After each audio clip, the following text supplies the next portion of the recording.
বছরের সংলাপ শেষে আজকে ঢাকা মহানগর উত্তর দক্ষিণেই সংলাপ হচ্ছে। এই সংলাপে আপনারা যারা শুনলেন আপনাদের সবাইকে ধন্যবাদ জানাই, সালাম জানাই, শুভেচ্ছা জানাই। প্রথমেই গত 15 বছর ফ্যাসিবাদ বিরোধী সংগ্রামে যারা গুমের শিকার হয়েছেন, নির্যাতনের শিকার হয়েছেন এবং জুলাই আগস্টে আমাদের ছাত্র শ্রমিক তরুণরা যারা শাহাদাত বরণ করেছেন, যারা চোখ হারিয়েছেন, অঙ্গ হারিয়েছেন, আহত হয়ে এখনো হাসপাতালের বিছানা কাতরাচ্ছেন, আমরা তাদের সকলের প্রতি আমাদের শ্রদ্ধা, ভালোবাসা, সহমর্মিতা জানাই।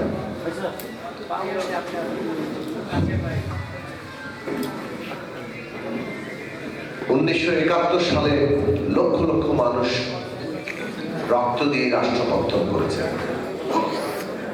যুদ্ধের মধ্যেই একটা প্রতিশ্রুতি এসেছিল যে এই রাষ্ট্র তার নাগরিকদের জন্য সাম্য, মানবিক মর্যাদা, সামাজিক ন্যায় বিচার প্রতিষ্ঠা করবে। 53 বছরে বাংলাদেশের অনেক উন্নতি হয়েছে। নানা দিক থেকে তার অর্থনীতির আকার বেড়েছে, জনসংখ্যা বেড়েছে, রাস্তাঘাট বেড়েছে, শিল্প কলকারখানা বেড়েছে। কিন্তু ওই যে মানুষের জন্য সুযোগ, সাম্য মানে ন্যূনতম সুযোগ সমতা,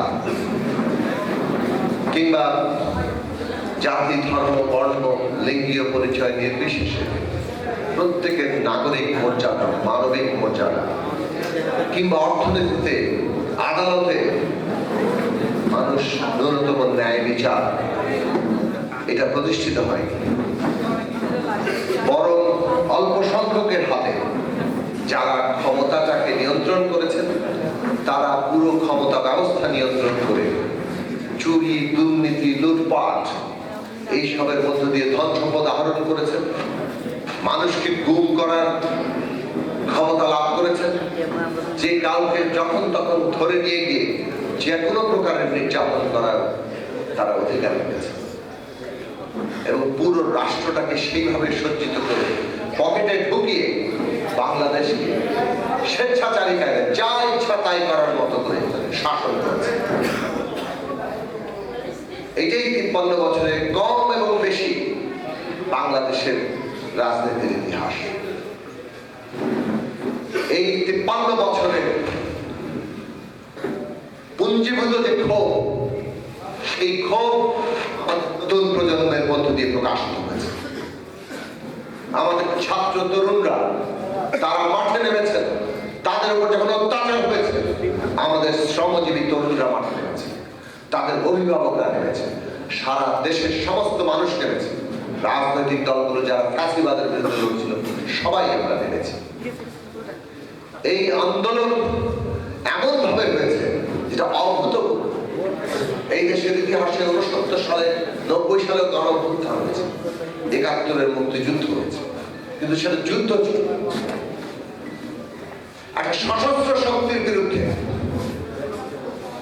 যেভাবে বাংলাদেশের প্রতিরোধ হয়েছে, নিরস্ত্র জনগণ যেভাবে প্রতিরোধ করে তুলেছে, মনে হয়েছে মাটি ফুঁড়ে বাংলাদেশের জনতা জেগে উঠেছে।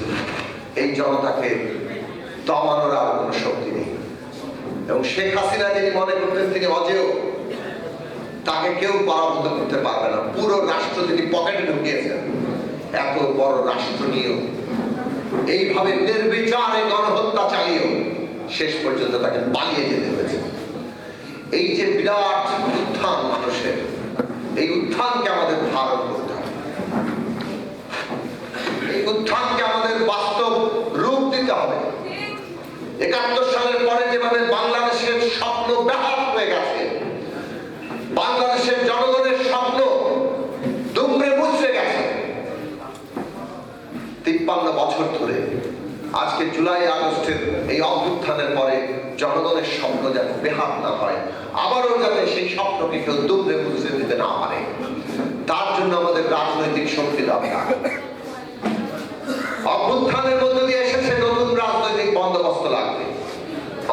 অন্তর্বর্তী সরকারও নতুন রাজনৈতিক বন্দোবস্ত প্রতিষ্ঠার অঙ্গীকার করেছে। কিন্তু কিভাবে নতুন রাজনৈতিক বন্দোবস্ত প্রতিষ্ঠা হয়, এই বন্দোবস্ত কি? 53 বছরে আমরা দেখেছি যে কিভাবে ক্ষমতা দখল করে, ক্ষমতা ব্যবহার করে এই পুরো ধন সম্পদ লুট করা, মানুষের অধিকার কেড়ে নেওয়া, সমস্ত প্রকৃতি ধ্বংস করা, সব ধরনের মানুষে মানুষের বিভাজন সৃষ্টি করে তাকে শাসন করার, পায়তারা করা, এই কাজগুলো আমরা দেখেছি। ফলে এই ক্ষমতা ব্যবস্থা বদল করতে হবে। নতুন বন্দোবস্ত মানে ক্ষমতা কিভাবে চলবে তার নতুন নিয়ম ঠিক করা। ক্ষমতা এতদিন চলেছে জমিদারি, স্বৈরাচারী, ফ্যাসিবাদী কায়দায়। বাংলাদেশের মানুষ এই দেশের মালিক, সেটা বদলে দেওয়া হয়েছে। এটা বদলে দিয়ে কতিপয় লোক এই দেশের মালিক বনে গিয়েছে এবং তারা ওই জমিদারি বাপদাদার সম্পত্তি আকারে ফ্যাসিস্ট কায়দায় এই দেশে তারা ক্ষমতা চালিয়েছে। নতুন বন্দোবস্ত মানে ক্ষমতার এই চরিত্র বদলে দেওয়া। বাংলাদেশে আগামী দিনে ক্ষমতাকে জনগণের কাছে জবাবদিহিতা করতে হবে। সেই জবাবদিহিতামূলক ক্ষমতা ব্যবস্থা গড়ে তোলার কথাই মানুষের আকাঙ্ক্ষা। আমরা যত জায়গায় গিয়েছি সব জায়গায় মানুষ ক্ষমতার জবাবদিহিতা দেখতে চায়। মানুষ দেখতে চায় যারা ক্ষমতা পরিচালনার দায়িত্ব পাবে তারা যাতে আমাদের প্রভু বলে না যায়, তারা যাতে আমাদের মালিক বলে না যায়, বরং তারা জনগণের সেবক হিসাবে জনগণের কাছে জবাবদিহিতা করতে বাধ্য থাকে। সেই ব্যবস্থা করতে হবে। আর সেটা যদি করতে হয় তাহলে 72 সালের সংবিধানে যে ক্ষমতা কাঠামো আছে ওই ক্ষমতা কাঠামো দিয়ে বাংলাদেশে ক্ষমতার কোনো জবাবদিহিতা হবে না।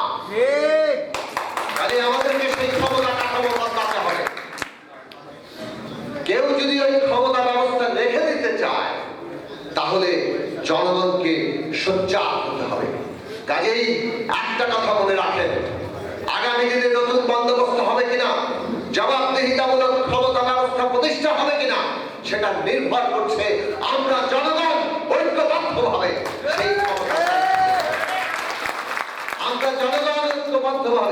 সেই জবাবদিহিতামূলক ক্ষমতার জন্য লড়াই করছে কিনা। জনগণের সেই শক্তি যদি দুর্বল হয়ে যায় তাহলে দেখবেন ক্ষমতা আবারও পকেটস্থ করতে যারা ইচ্ছা পোষণ করে তারা নানানভাবে সংস্কারকে নানাভাবে প্রভাবিত এমনভাবে করবে যাতে ক্ষমতা অতিরিক্ত জমিদারি ক্ষমতা, অতিরিক্ত কেন্দ্রিক ক্ষমতা টিকে থাকে। কাজেই জনগণকে পাহারা দিতে হবে, সেই জনগণের ঐক্য এবং শক্তি গড়ে তুলতে হবে। গণতন্ত্র গণতান্ত্রিক শক্তি ছাড়া হয় না, গণতন্ত্র গণতান্ত্রিক শক্তি ছাড়া হয় না। ফলে গণতান্ত্রিক শক্তি গড়ে তোলা, অভ্যুত্থানের মধ্য দিয়ে বাংলাদেশের নাগরিকদের, তরুণদের যে জাগরণ, সেইখানে আমাদের নতুন রাজনৈতিক শক্তি গড়ে তুলতে হবে। সেইটা যদি আমরা গড়ে তুলতে পারি তবেই আজকে আমরা এই নতুন বন্দোবস্তে যা যা চাই, কেউ খাবে তো কেউ খাবে না, তা হবে না, তা হবে না। এই দেশের শ্রমিকের অধিকার প্রতিষ্ঠা করতে হবে। কৃষক যাতে তার ফসলের ন্যায্য দাম পায়। আমাদের সমস্ত দেশব্যাপী মজদুরেরা, যারা খেটে খাওয়া মানুষ, তাদের নাগরিক মর্যাদা, তাদের সুযোগের সমতা, তাদের ছেলে মেয়েদের শিক্ষার ব্যবস্থা, সমস্ত কিছু যাতে হয়। গণতান্ত্রিক অধিকার, গণতান্ত্রিক শ্রম আইন, এই সব হবে আমাদের নতুন বন্দোবস্তের ভিত্তি। যদি ক্ষমতার জবাবদিহিতা থাকে তাহলে এই সব আইন তার কার্যকারিতা দেখব।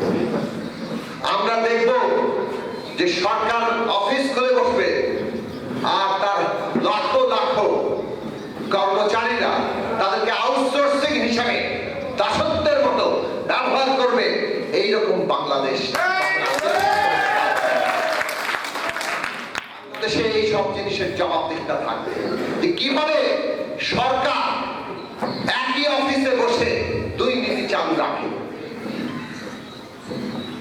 আপনাদের খরচ কমানোর জন্য আপনারা কতগুলো নিয়োগ করে তার করে আপনারা আপনাদের অফিসে কর্মচারী নিয়োগ করবেন। তার জন্য আপনাদেরকে আমি গভীর কৃতজ্ঞতা জানাই।